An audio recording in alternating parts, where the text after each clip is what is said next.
Hello,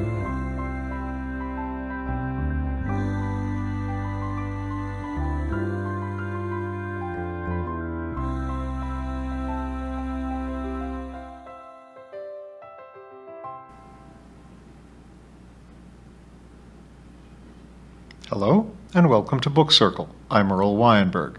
This time we will continue our reading of Storm in the Village by Miss Reed. In the churchyard next door to the school playground, Mr. Willet was having a bonfire. He had made himself a fine incinerator by knocking holes in a tin tar barrel. This was set up on 3 bricks so that the draft fairly whistled under it, and inside Mr. Willet was burning the dead flowers from the graves, stray pieces of paper, twigs, leaves, and all the other rubbish which accumulates in a public place. He had had some difficulty in getting the fire to start, for the debris was damp. But having watched Mrs. Pringle returning to her home after washing up the school's dinner plates, he had made a bold sortie to the school woodshed, and there found a paraffin oil can which Mrs. Pringle fondly imagined was known to her alone. He sprinkled his languishing bonfire lavishly and stood back to admire the resulting blaze. "Ah, it's more like it," he said with satisfaction. He bent to retrieve the oil can and stumped back to the woodshed. "And if the old Tartar finds out, 'tis all one to me," he added sturdily, tucking it behind the sack which shrouded it. Meanwhile, the vicar was polishing his car and doing it very badly. It wasn't that he was lazy about it. In fact, he was taking the greatest pains and had an extensive tin of car polish, 6 clean rags of various types, ranging from a soft mutton cloth to a dashing blue-checked duster which he had found hanging on the banister. Mrs. Willet, who was helping with the spring cleaning at the time, was much perplexed about this duster. It had vanished while she had fetched the feather mop for the top of the spare room wardrobe, and was never seen by her again. But despite his armory and his zeal, the vicar's handiwork was a failure. "I must admit," said the vicar aloud, standing back on his gravel path to survey the car better, "that there are far too many smears." "Gerald," called his wife from the window, "did you remember to ask the Mawns to call in for a drink this evening?" "Well, no," answered the vicar unhappily. "To be truthful, it had slipped my mind, but I'll have to take a check to Mawn for the church maintenance fund. I'll ask them then." "Good," said his wife, preparing to close the window. The vicar forestalled her. "My dear," he called. The window opened again. "What do you think of the car?" "Smeary," said his wife, closing the window firmly. "She's right, you know," sighed the vicar sadly to the cat, which came up to rub his clerical gray legs. "It definitely is smeary." With some relief, he turned his back on the car and went into the house to fetch his biretta. He would visit the Mawns straight away. An afternoon call would be much more satisfying than cleaning the car. The smoke from Mr. Willet's most successful bonfire began to blow into my classroom during history lesson, and I went to the window to close it. I could see Mr. Willet, his shirt sleeves rolled up, forking dead vegetation into the smoking mouth of the incinerator. He turned as he heard the window shut and raised his hands in apology and concern.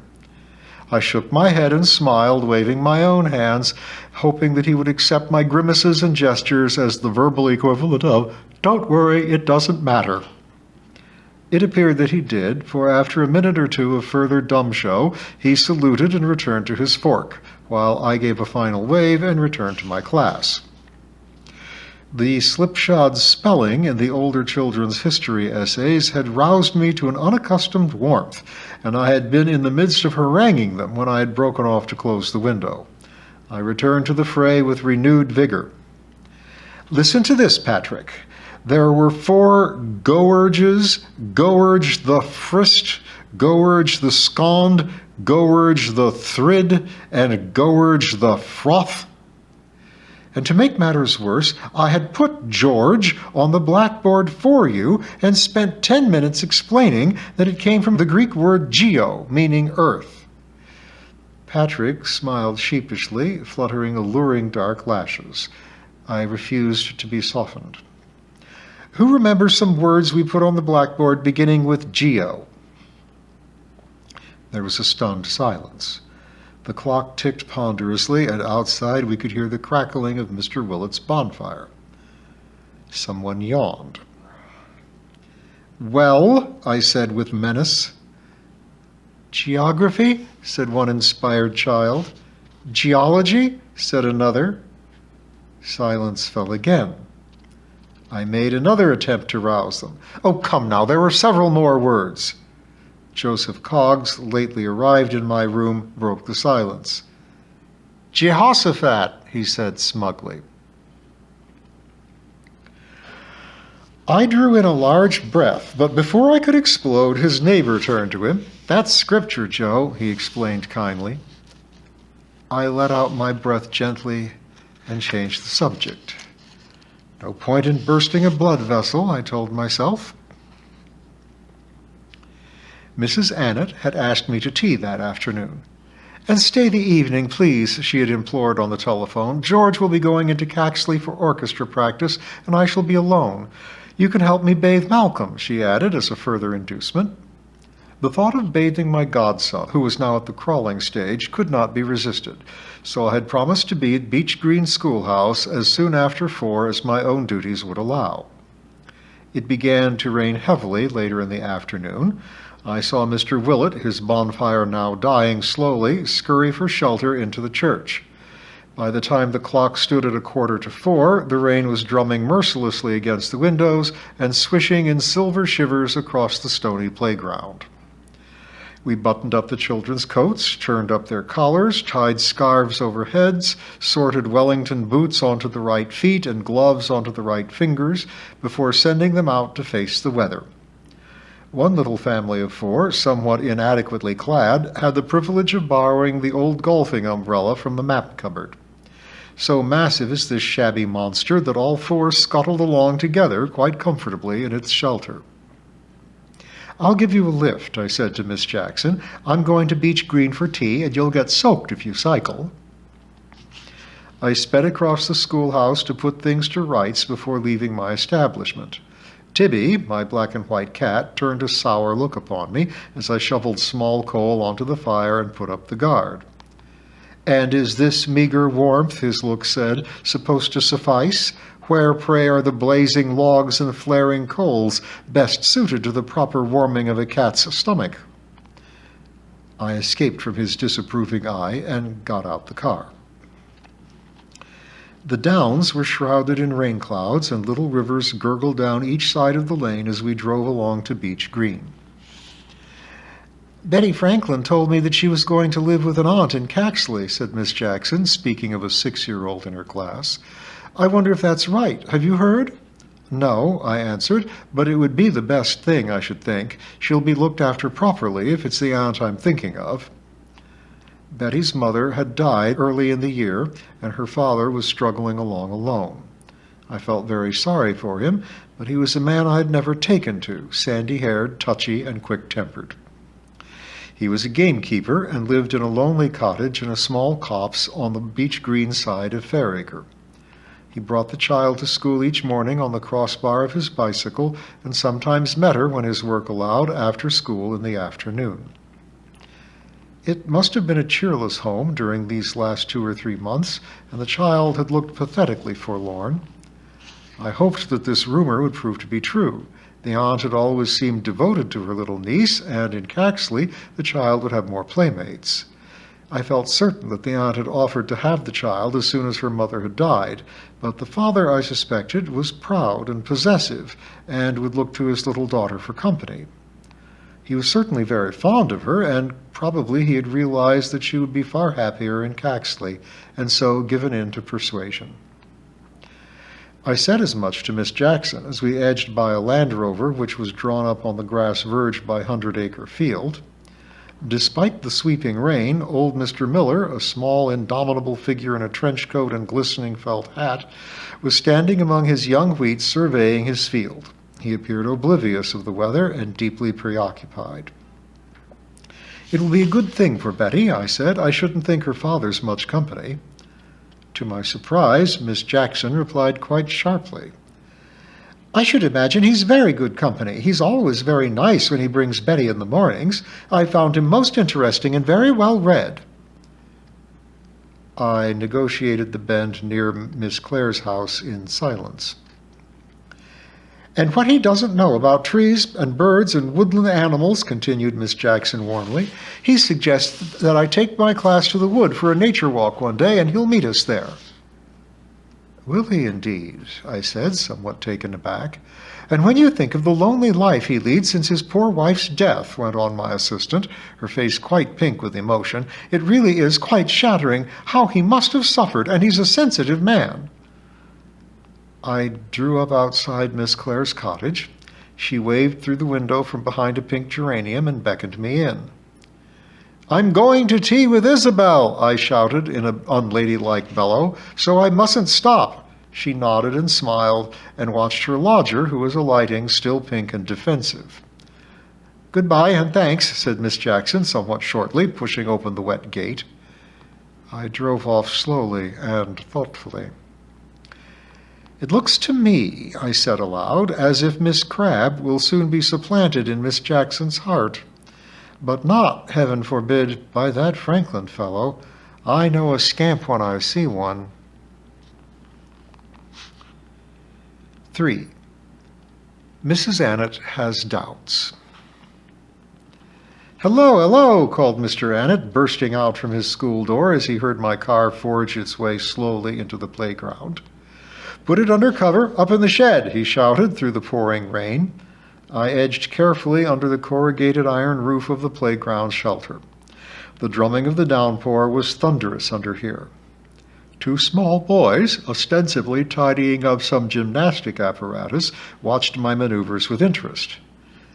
Best leave her in gear, miss, advised one. Nasty slope back if the handbrake gives up the ghost. I'll stick a brick by your back wheel, said the other. Don't do no harm if it don't do no good. And don't forget your ignition keys, miss. By this time, Mr. Annet had joined us and had overheard my mentors. Those 2, he told me when we were out of earshot, are supposed to be educationally subnormal. They may not know how many beans make 5, I returned, but they know a good deal more about my car than I do. You'll see, they'll find a niche soon enough when they leave school. We made our way across the streaming playground to a little gate let in the side fence of Mr. Annet's garden.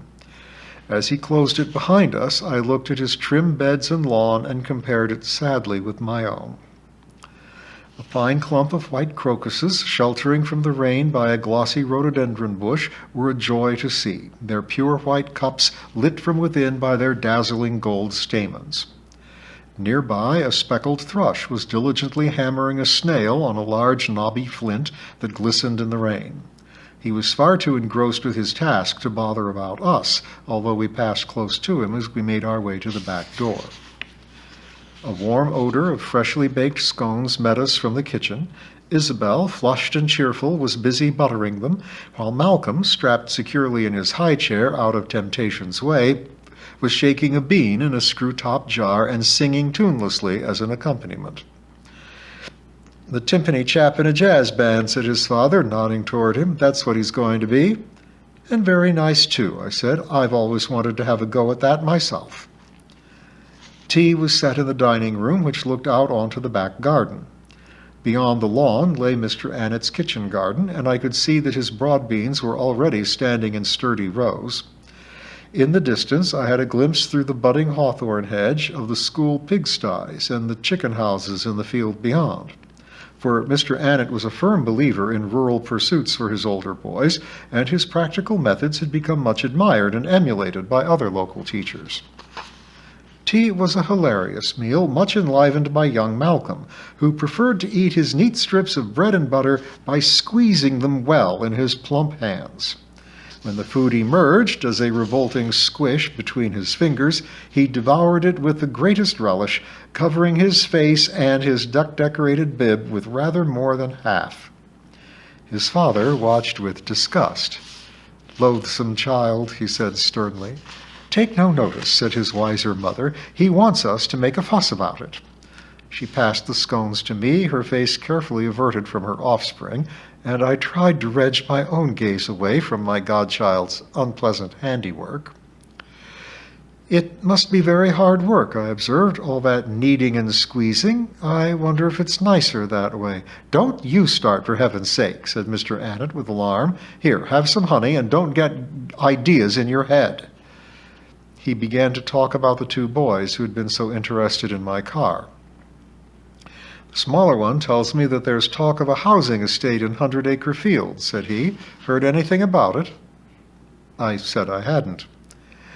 "There was a tiny paragraph in the Mail or the Telegraph a week or two ago," said Mrs. Annet. "Something about 2,000 or 3,000 new workers coming to the atomic place. They've had some new plant put in, haven't they?" "And is this housing estate for them?" I asked, somewhat alarmed. "Good Lord, it surely won't be built at Beach Green. It's miles from the atomic station." "Well, I don't know. There'd be work buses, I suppose." "Not that we're likely to have a huge estate here," said Mrs. Annet. That field is excellent farming land. Surely it wouldn't be built on." We ate for a few minutes in silence, turning over this uncomfortable rumor in our minds. Mr. Annet broke the silence. "Come to think of it, there were 2 men sizing things up over there one morning last week." "So there were," I broke in. "We thought they were just ag men," for it is by this euphonious term that officials of the Ministry of Agriculture are known here. "Never mind," said Mr. Annet boisterously. "Think of all the children. Beach Green Comprehensive School we'd have here, and Fair Acre would have a couple of new wings and a bathing pool and a nursery block. And if Mrs. Pringle is going to look after that lot, my life won't be worth living," I retorted. "Let's pray we hear no more of housing estates in this peaceful spot." Alas, my prayers were not to be answered. When Mr. Annet had driven off to his orchestral practice in Caxley in his shabby little car with the cello propped carefully in the back, Isabel and I enjoyed ourselves putting young Malcolm to bed. We enveloped ourselves in mackintosh aprons for bathing the energetic baby, for he was a prodigious splasher, screaming with joy as he smacked the water and drenched the bathroom. When we had dried him and tucked him firmly into his cot, we tiptoed downstairs. "Not that we need to bother," said his mother. "He'll be standing up again by now, ready for half an hour's jumping. He's just like George, never still. I'll go and cover him up when he's fallen asleep with exhaustion, but that won't be yet." Sure enough, we could hear the rhythmic squeaking of Malcolm's cot springs as he jumped spiritedly up and down, letting off the final ounce or 2 of energy that still quivered in his plump frame. "Let's forget him," said his mother, leading the way into the drawing-room where a bright fire burned. "George is looking very well," I said when we were settled. "I'm so glad to hear you say that," said young Mrs. Annet earnestly. "You know, I often wonder if he's really happy.